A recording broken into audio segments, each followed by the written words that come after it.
Hello, everyone. I'm Dr. Tania Heller. Thank you for tuning into Med Career Matters. We have the privilege of speaking with physicians in a variety of fields to discuss their pathway to medicine and give you an inside look into different medical specialties.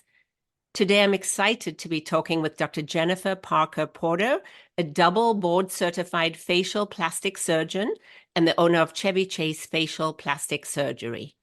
Dr. Porter is a native of Washington, D.C. She completed her undergraduate training at Brown University and received a full tuition merit scholarship to attend Duke University School of Medicine. She pursued a residency in otolaryngology at Baylor College of Medicine, after which she was accepted to a prestigious fellowship in facial, plastic, and reconstructive surgery. Dr. Porter returned to Baylor as an assistant professor to lead the facial, plastic, and reconstructive surgery training for the resident program in the Bobby R. Alford Department of Otorhinolaryngology and Communicative Sciences. At Baylor, she established the Baylor Facial Plastic Surgery Center before she returned to the Washington, D.C. area to set up her practice. In addition, Dr. Porter is a clinical associate professor at Georgetown University Medical Center. She's certified by both the American Board of Facial Plastic and Reconstructive Surgery and the American Board of Otolaryngology Head and Neck Surgery. As an expert in facial cosmetic and reconstructive surgery, Dr. Porter has served in numerous leadership and service roles, including as a director of the American Board of Otolaryngology Head and Neck Surgery and on the nominating committee of the American Academy of Facial Plastic and Reconstructive Surgery. She was also instrumental in leading the first Diversity and Inclusion Task Force of the American Academy of Facial Plastic and Reconstructive Surgery. Dr. Porter is also a fellow of the American College of Surgeons and has published widely on various topics, including rhinoplasty and ethnic variation in facial plastic surgery. She's repeatedly been named Best Cosmetic Surgeon in Bethesda magazine. Thank you for joining us, Dr. Porter. No, thank you. Thank you for having me. Dr. Porter, would you tell our listeners a little more about your path to medicine? What motivated you to become a doctor in the first place? Yeah, well, that goes back to when I was in high school. I originally I wanted to be an architect. I like drawing and all sorts of things, and I thought that would be a fun job. But then when I did AP biology, that to me was the best class ever, because we were doing dissections and learning all about the body, and I had the best teacher, Miss Crabtree. But she was amazing and just really brought it to life. I'm like, oh, this is what I want to do. I want to go into medicine. And I didn't have anybody in my family that was in medicine. So I just knew, my pediatrician basically. And so I thought, that would be good. I'd like to be a pediatrician and go off to med school. So that's really when I got interested and decided to go down that path and be pre-med in college. Isn't it incredible how just one teacher or professor can make such a difference in someone's life and really inspire you? Exactly. And, probably they don't even know it, that how instrumental that one experience could be. Exactly. Did you have any interest in becoming a plastic surgeon when you entered medical school? Was that even on your mind? Uh, Remotely, I think I actually wrote about it in some of my essays.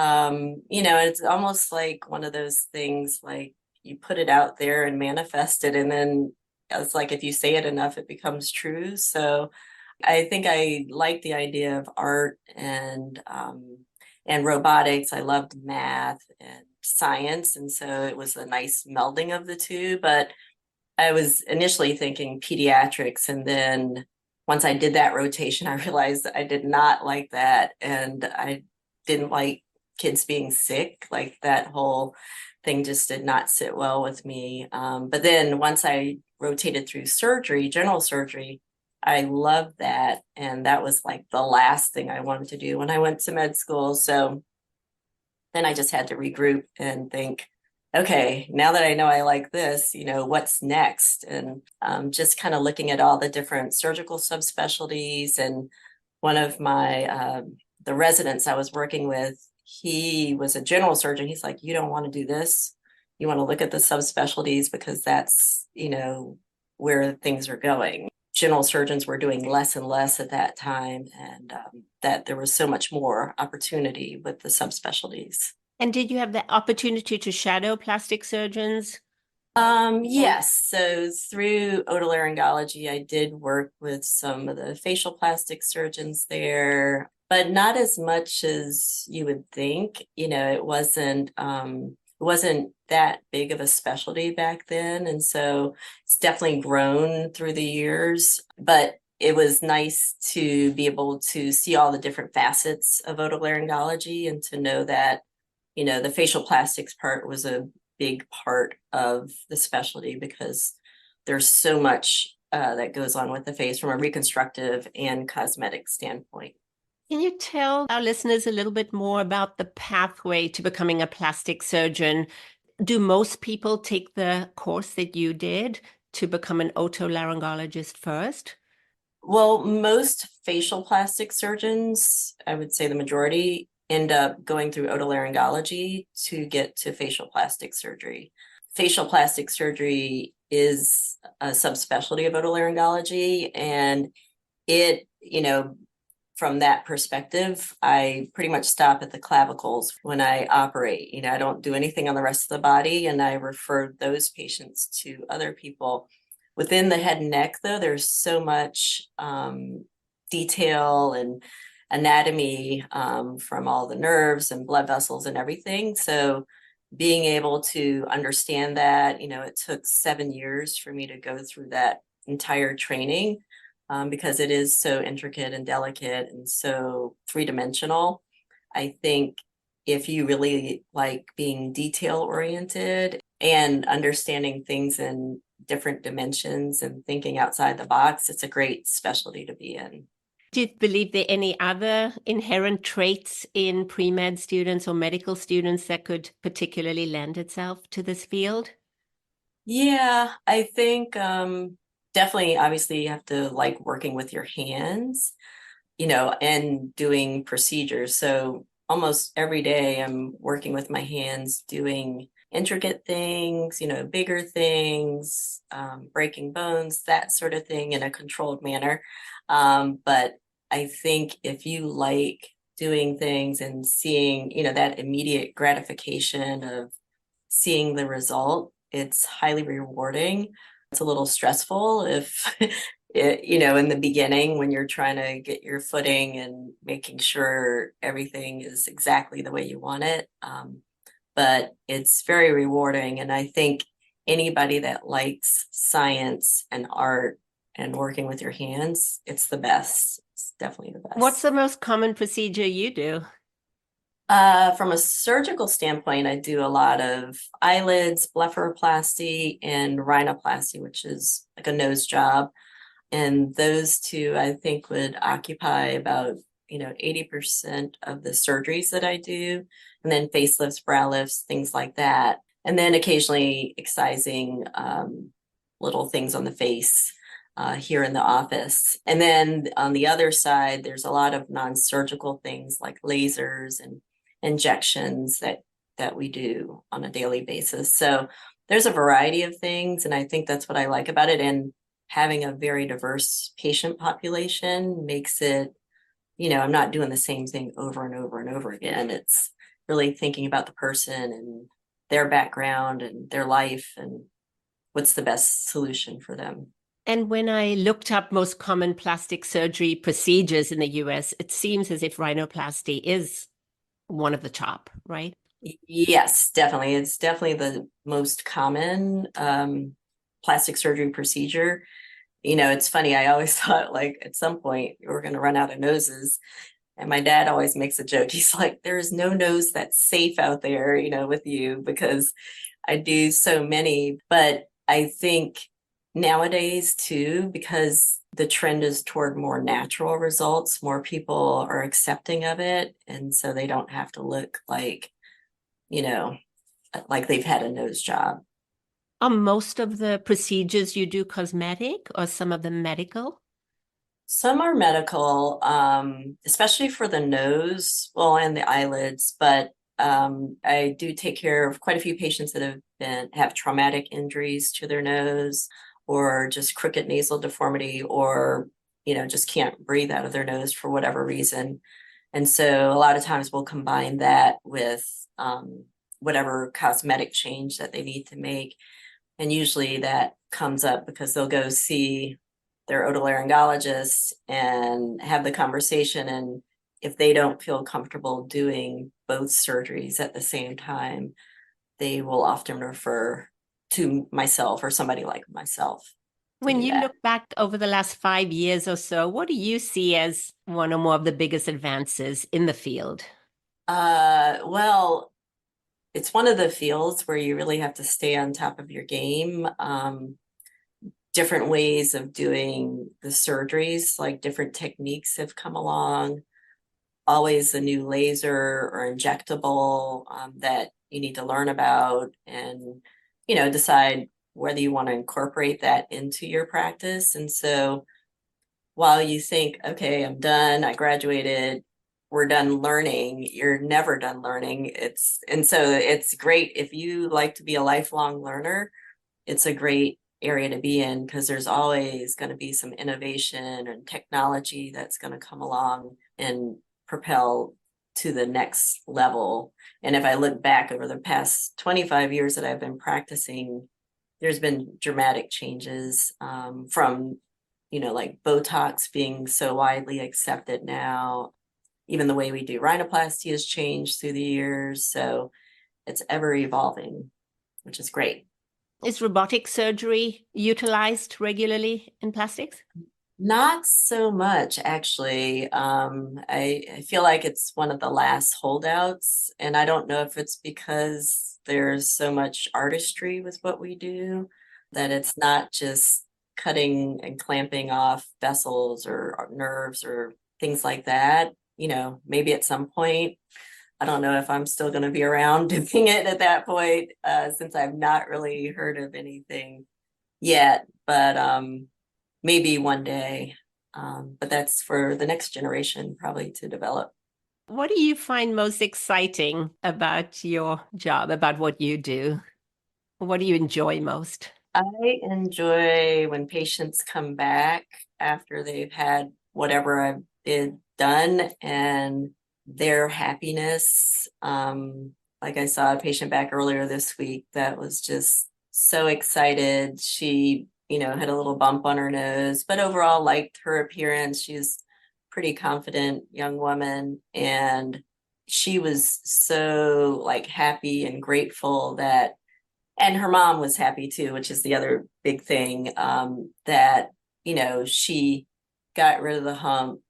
She loves the way she looks. She feels very confident and she's just ready to move on and not think about her nose again, because it functions now and it looks the way she wants it to look. That's amazing. It must be so challenging when patients come in because I'm sure they're so scared. It must be Yeah, scary yeah, facing surgery for it patients who may is. not be as familiar. Yeah, very. And, and I don't take that for granted either because they're entrusting me with their face, and their nose in particular is in the middle of their face. And so, they obviously want the best result possible. And so it takes a lot of planning from my perspective and also communication with them about what it is that they want to see. So we really try to make sure we hone in on that. And I meet with them again before the surgery and we talk right before the surgery. So that way we're coming out with what they wanted and getting the result. What do you find most challenging about a career in this field? Let's see. I guess nowadays with the internet, anybody could write anything about you on the internet. And you can't really challenge it because of HIPAA and those type of things. Fortunately, knocking on wood, I have not had many challenges from that perspective, but it's something you keep in the back of your mind that could always happen. But other challenges are just, trying to make sure you see what or get a good understanding of what the patient really is trying to accomplish and make sure that communication line is open. I think it's most difficult when patients don't know what they want.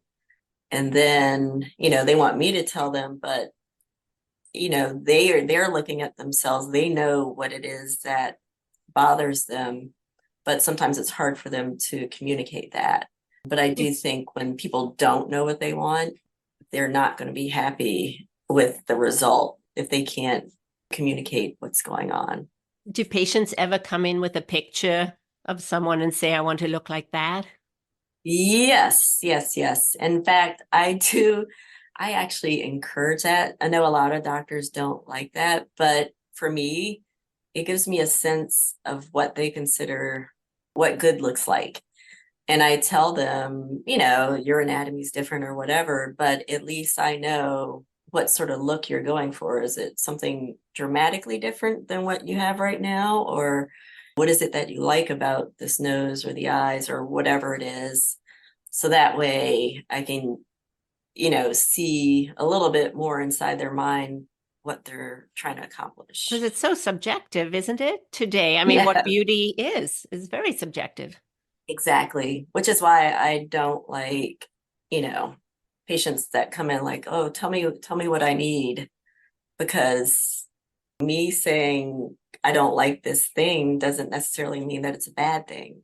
So, and everybody's different, everybody's ethnicity is different, things that they consider to be like a hallmark of their ethnicity, we might not want to change, but there might be some other thing that's bothering them that, we can alter and accomplish what they're trying to get to. And do you specialize particularly in rhinoplasty? Is that your main focus?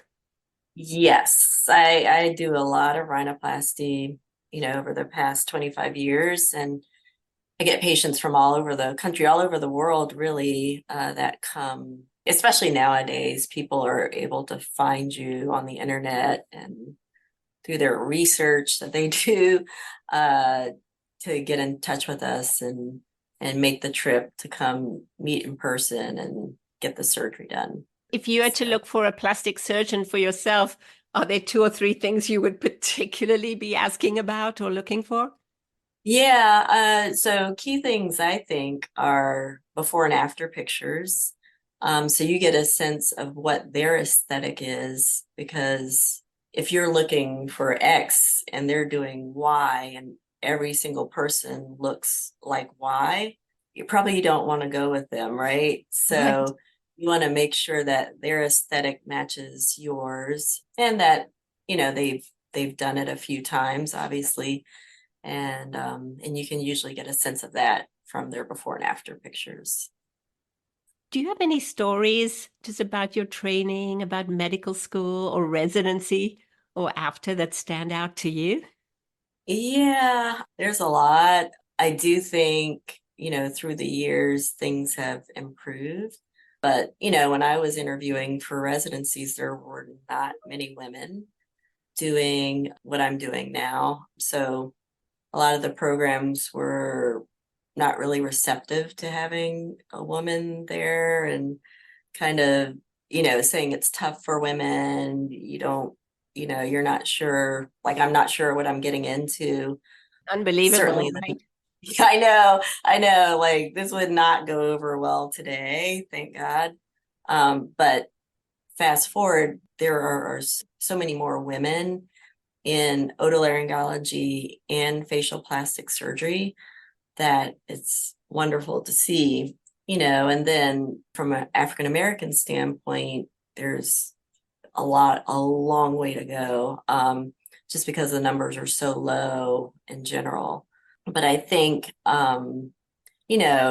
residency is great because you've got this group of people, everybody's on the same team, we're trying to take care of patients.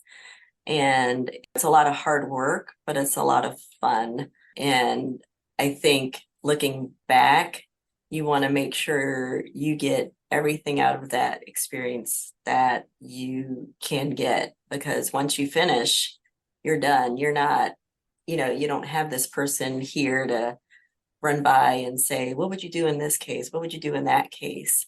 because now you're making the decisions. And so you want to have, like, that's why I chose the most hardworking programs I could find, because I wanted to see everything during my med school and residency. So that way, when I finished, I wasn't going to question whether I understood or knew anything. I felt pretty confident that I had seen everything at that point. And one makes such strong bonds. I remember in medical school and residency, even if we don't have the time to keep up with those colleagues as Yeah, much as we'd like to, you really go through something together that not everyone exactly. experiences. Yes, yes. And and it's great just catching up with them later, or even the people that you've trained, the people when I was at Baylor that went on to be in practice. And it's just nice to see progression of how people grow and become the plastic surgeon or whatever it is that they were training to be. It's just it's nice. And when people reach back and say, thank you, you realize that, you do have some impact in the world, and everybody has some impact. And just like from Miss Crabtree that I spoke about before to, I hope she's some, listening. I hope she's I know, listening I today. know, I know, I know, I know. I know she retired a long time ago, but she was the best. Yeah, she It was must be great. so rewarding because I know you inspiring the next generation as well. So it must be so rewarding hearing later that someone maybe pursued this path or pursued medicine because of you and really Right. strived for excellence as well. Yes. Yeah. Striving for excellence, I think, obviously is the key, right? Hmm. Otherwise, why are we doing this? Yeah. Exactly, exactly right. Is there anything you wished you would have known before entering this field? Well, not necessarily. I do think the learning along the way has been helpful, because as you learn things and you make mistakes, you learn, like, I'll never do that again, or maybe I should have gone down this path instead of that path. But I do feel like whatever path you went down is going to help you in the long run. I don't know what I wish I would have known, because I mean, I knew it was going to be hard work. I do think the amount of work in med school surprised me a little bit, a little bit. I mean, I knew it was going to be hard work, but I do remember in I guess it was my first year, I was at Duke, and we had 1 year of basic science, then we're on the wards for a year, then research, and then on the wards again. And so that first year was just so crammed with all the basic science. We had like 2 to 3 major tests every week. And I remember asking one of the second years, like, oh my gosh, how did you do this? Like, this is crazy. Like, I feel like I'm going from test to test to test, and just cramming everything into my brain. And she was like, well, just think about doing it again. Like, if you failed all the classes. I was like, okay, all right, all right. Well, I guess I'm staying up all night and I'm going to be studying, because I am not doing this again. But I do think those experiences, and, back when we had 36-hour call, I do cherish those experiences, because, it makes me appreciate now, where I rarely get a call after hours. And I think about how much work I put in back then, and to know that it led to this, where I can kind of enjoy life a little bit more, I think is great. How does one deal with after hours? Do you work with a team? Do you have someone who could cover for you? Yeah, if I'm going out of town, I will have somebody that covers for me. But when I'm in town, even when I'm out of town, I answer all my own calls, because I know my patients. I know exactly what they had done, and it's easy for me to say yes or no, like, no, you can't take that, or do this. And we give our patients so many instructions before and after procedures that nobody really ever calls me at night. So it's very manageable. And try to do good surgery so they're not having any complications, and it just makes it easy to do. And having raised 2 kids and, my practice and being involved in other activities outside of work, I think it's made it manageable.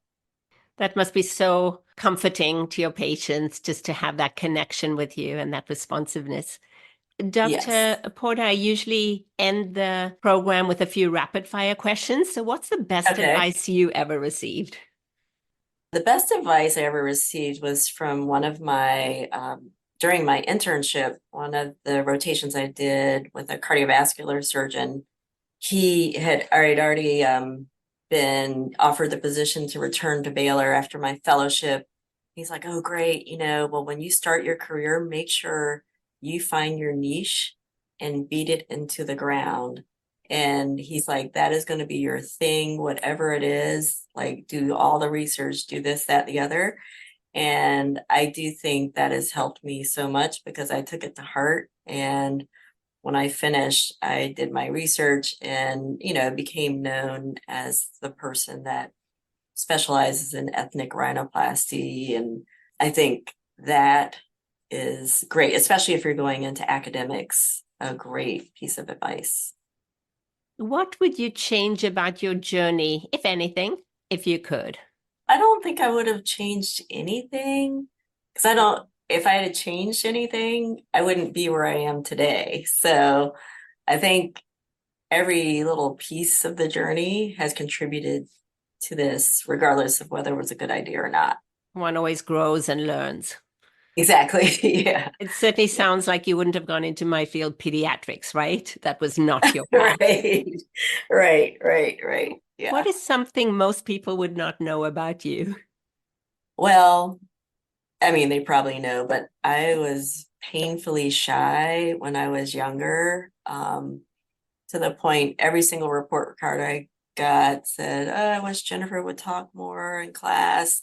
Oh, this, that, the other. It's like they would downgrade me all the time, probably until I got to residency. It was always about participation. So I think being painfully shy, and when you go to med school, also, I mean, you have to participate, right? You have to talk to patients. And I think that changed the game for me. It certainly has not held you back. Yeah. Yeah. What would we find you doing if you had a day off from work? Day off from work. Well, I do like volunteerism. I like yoga and walking. So anything that involves all those things together, I'm definitely going to be doing it. Dr. Porter, is there anything else you'd like to share with our listeners? Well, I guess directed mostly to the people thinking about a career in anything, really. I do think hard work pays off, and nothing good comes of not working. So you might as well figure out what it is that you like doing. And even if it's not like your passion, do your best job at it, and it might lead to the next thing. But if you don't do a good job to begin with, nobody's going to reward you with that next thing. So you got to start somewhere and put in the work. Dr. Porter, thank you so much for sharing your insights and stories with us today. Yeah, no problem. No problem. I appreciate it. And to our listeners, thank you for tuning into Med Career Matters.